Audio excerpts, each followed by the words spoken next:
A resource-based economy is simply the scientific method applied to social concern, an approach utterly absent in the world today.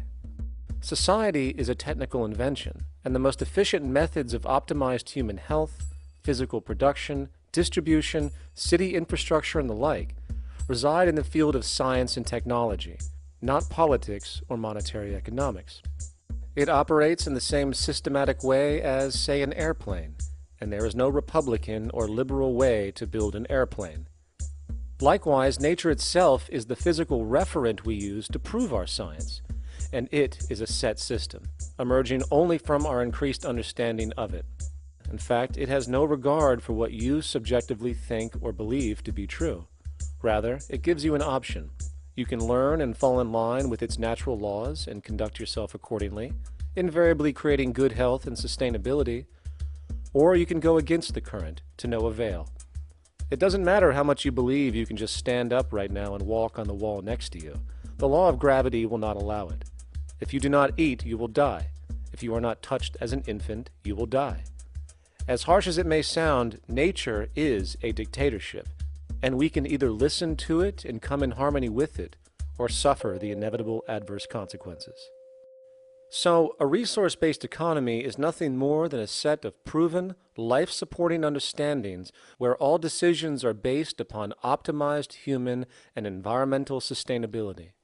It takes into account the empirical life ground, which every human being shares as a need, regardless, again, of their political or religious philosophy. There is no cultural relativism to this approach. It isn't a matter of opinion.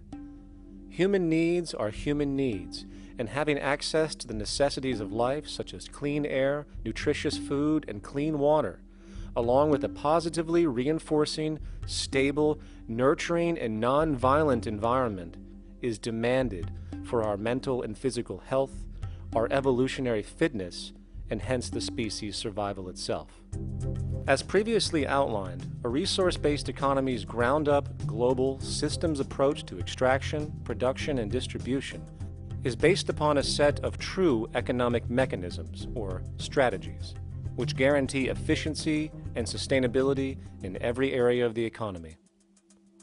So, continuing this train of thought regarding logical design, what is next in our equation? Where does all this materialize? Cities. The advent of the city is a defining feature of modern civilization.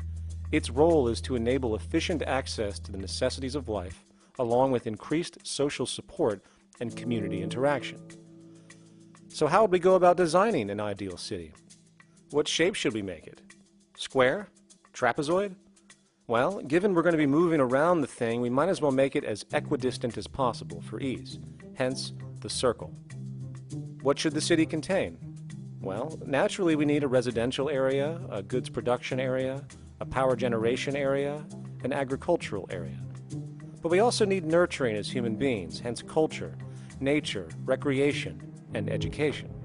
So let's include a nice open park, an entertainment events area for cultural purposes and socializing, and educational and research facilities.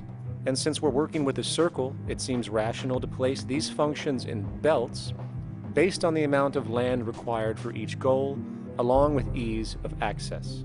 Very good. Now, let's get down to specifics. First, we need to consider the core infrastructure, or intestines, of the city organism. These would be the water, good, waste, and energy transport channels. Just as we have water and sewage systems under our cities today, we would extend this channeling concept to integrate waste recycling and delivery itself. No more mailmen or garbage men. It is built right in. We could even use automated pneumatic tubes and similar technologies.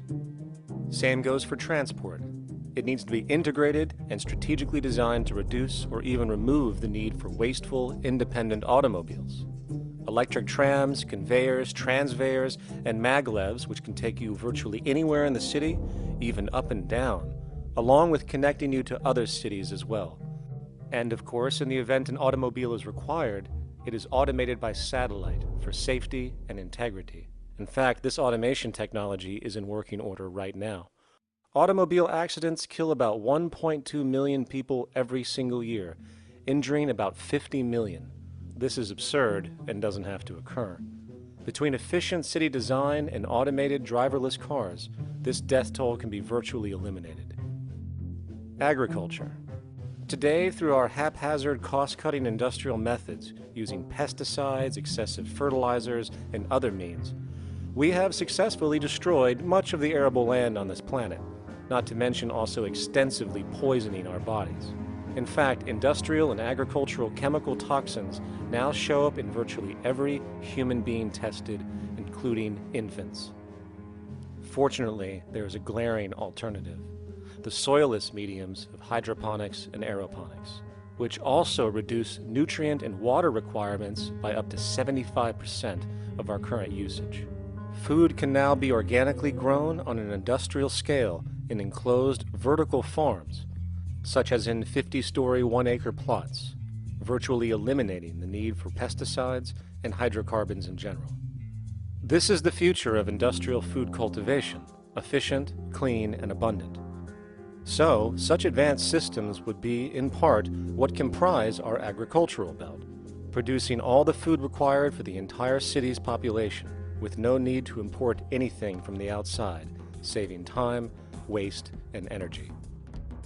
And speaking of energy, the energy belt would work in a systems approach to extract electricity from our abundant renewable mediums, specifically wind, solar, geothermal, and heat differentials, and if near water potentials, tidal and wave power. To avoid intermittency and make sure a positive net energy return occurs, these mediums would operate in an integrated system, powering each other when needed, while storing excessive energy to large supercapacitors under the ground, so nothing can go to waste. And not only does the city power itself, particular structures will also power independently and generate electricity through photovoltaic paints, structural pressure transducers, the thermocouple effect, and other current but underutilized technologies. But of course, this begs the question: how does this technology and goods in general get created in the first place? This brings us to production. The industrial belt, apart from having hospitals and the like, would be the hub of factory production. Completely localized overall, it would of course obtain raw materials by way of the global resource management system just discussed, with demand being generated by the population of the city itself. As far as the mechanics of production, we need to discuss a new, powerful phenomenon which was sparked very recently in human history and is on pace to changing everything. It's called mechanization, or the automation of labor. Labor automation through technology is at the bottom of every major social transformation in human history. From the agricultural revolution and the invention of the plow, to the industrial revolution and the invention of the powered machine, to the information age we live in now through essentially the invention of advanced electronics and computers. And with regard to advanced production methods today, mechanization is now evolving on its own, moving away from the traditional method of assembling component parts into a configuration into an advanced method of creating entire products in one single process. From the simple printing of basic household goods in your home to the printing of an entire automobile body in one swoop, advanced automated 3D printing now has the potential to transform virtually every field of production, including home construction. Contour crafting is actually a fabrication technology, the so-called 3D printing, when you directly build a 3D object from a computer model. Using contour crafting, it will be possible to build a 2,000 square foot home entirely by the machine in one day. The reason that people are interested in automating construction is that it really brings a lot of benefits. For example, construction is pretty labor intensive, and although it provides job for a sector of the society, it also has issues and complications. For example, construction is the most dangerous job that there is. It is worse than mining and agriculture. It has got the highest level of fatality almost in every country. Quite simply, mechanization is more productive, efficient, and sustainable than human labor in virtually every sector of the economy today. Machines do not need vacations, breaks, insurance, pensions, and they can work 24 hours a day every day. The output potential and accuracy compared to human labor is unmatched. The bottom line, repetitive human labor is becoming obsolete and impractical across the world, and the unemployment you see around you today is fundamentally the result of this evolution of efficiency in technology. For years, market economists have dismissed this growing pattern, which could be called technological unemployment, because of the fact that new sectors always seem to emerge to reabsorb the displaced workers. Today, the service sector is the only real hub left and currently employs over 80% of the American workforce, with most industrialized countries maintaining a similar proportion. However, this sector is now being challenged increasingly by automated kiosks, automated restaurants, and even automated stores. Economists today are finally acknowledging what they have been denying for years. Not only is technological unemployment exacerbating the current labor crisis we see across the world due to the global economic downturn, but the more the recession deepens, the faster the industries are mechanizing. The catch, which is not realized, is that the faster they mechanize to save money, the more they displace people, the more they reduce public purchasing power. This means that while the corporation can produce everything more cheaply, fewer and fewer people will actually have money to buy anything, regardless of how cheap they become. The bottom line is that the labor for income game is slowly coming to an end. In fact, if you take a moment to reflect on the jobs which are in existence today, which automation could take over right now if applied, 75% of the global workforce could be replaced by mechanization tomorrow. And this is why, in a resource-based economy, there is no monetary market system, no money at all, for there is no need. A resource-based economy recognizes the efficiency of mechanization and accepts it for what it offers. It doesn't fight it like we do today. Why? Because it is irresponsible not to, given any interest in efficiency and sustainability. And this brings us back to our city system. In the center is the Central Dome, which not only houses the educational facilities and transportation hub, it also hosts the mainframe that runs the city's technical operations.